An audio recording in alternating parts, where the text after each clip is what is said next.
Histoire de l'empereur Asura Jalandhar, le fils désobéissant de Shiva. L'histoire a recommencé avec son karma. Cette fois-là, Indra et Brihaspati sont allés rendre visite à Shiva sur le mont Kailash. En chemin, ils rencontrèrent un méditant aux cheveux emmêlés et au visage radieux qui méditait au milieu de la route. Indra lui cria immédiatement de s'écarter, mais il ne bougea pas. En colère, Indra le frappa avec la foudre, mais il le neutralisa facilement et apparut comme étant Shiva. Shiva n'était plus en colère contre les actions d'Indra. Son troisième œil s'ouvrit et se prépara à détruire Indra, mais après un moment de prière, Shiva décida de lui pardonner et lança ce rayon mortel dans la mer.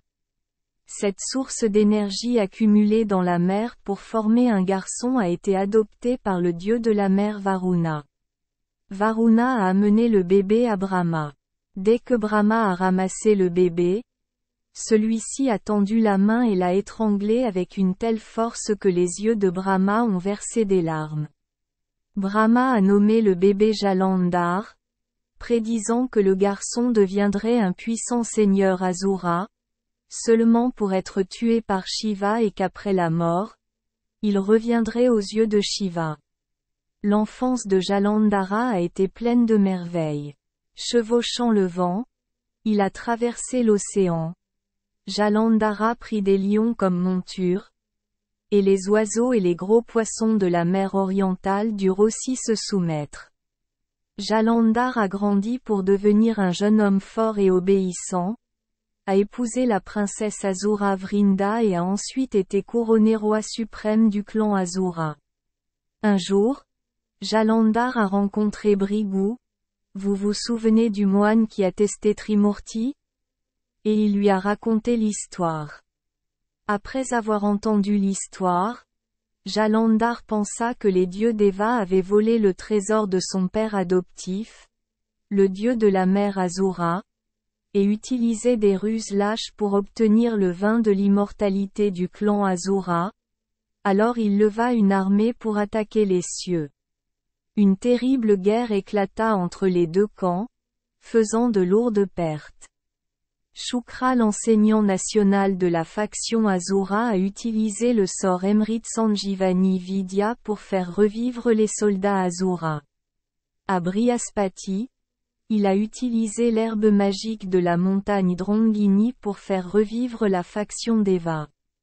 Jalandhar a ensuite détruit le mont Drongini afin que le camp de Deva soit à court de médicaments et que le camp de Deva perde le pouvoir.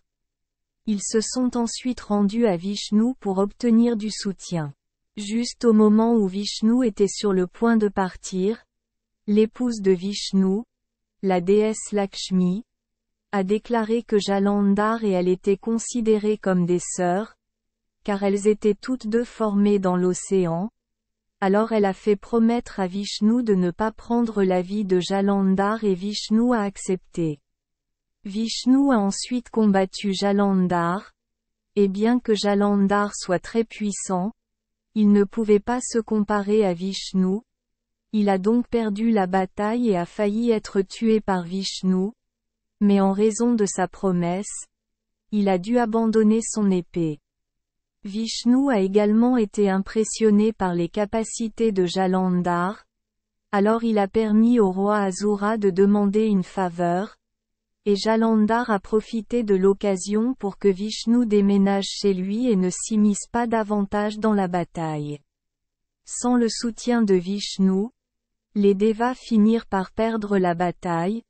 Jalandhar devint le nouveau roi suprême. Les Devas refusèrent de perdre, et trouvèrent un plan du moine Narada. Narada est venu voir Jalandhar, utilisant des mots insinuants pour louer Kailash, le domaine de Shiva, et la beauté de la déesse Parvati, l'épouse de Shiva, stimulant l'agressivité de Jalandhar. Effectivement, Jalandhar est tombé dans le piège et a redirigé sa cible vers Parvati. Jalandhar a envoyé un messager à Shiva, exigeant de lui remettre Parvati. Face à cette action extrêmement insolente, Shiva se mit en colère, rassembla ses troupes pour combattre Jalandhar et dit à Parvati d'être absolument prudent. Pendant le combat, l'armée de Shiva a pris le dessus lorsqu'aucun Asura n'a eu la chance d'attaquer Shiva. Voyant cela, Jalandhar utilisa immédiatement la magie pour se transformer en un groupe de magnifiques danseurs Apsara, dansant et tissant un sort qui fascina les troupes des deux côtés, y compris Shiva lui-même, laissant tomber leurs armes et regardant. Jalandhar profita de l'occasion. Le groupe s'est envolé vers Kailash et s'est transformé en Shiva pour s'approcher de Parvati. Mais parce qu'elle a été prévenue par Shiva, Parvati était sur ses gardes et s'est rendu compte qu'il s'agissait d'un imposteur. La déesse s'est immédiatement transformée en Kali, provoquant la retraite de Jalandhar.